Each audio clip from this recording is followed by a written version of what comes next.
Want to make Outlook feel more organized and easier to use?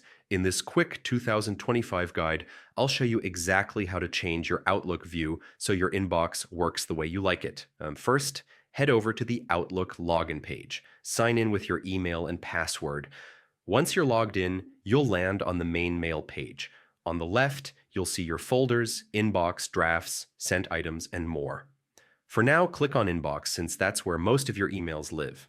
With your inbox open, select any email. This isn't about the content, it just unlocks the options we need. At the very top navigation bar, look for the tab labeled View and click it. This opens up new customization tools. Here, choose Layout. Under Layout, find Reading Pane.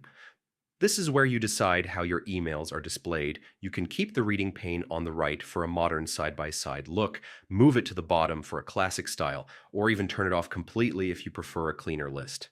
Each option gives you a different way to manage and read your emails, so try them out and see which feels best for your workflow. And that's it. With just a few clicks, you've customized your Outlook view for a smoother, more efficient email experience. If this guide helped you, be sure to like the video, drop your questions in the comments, and subscribe for more simple tech tutorials.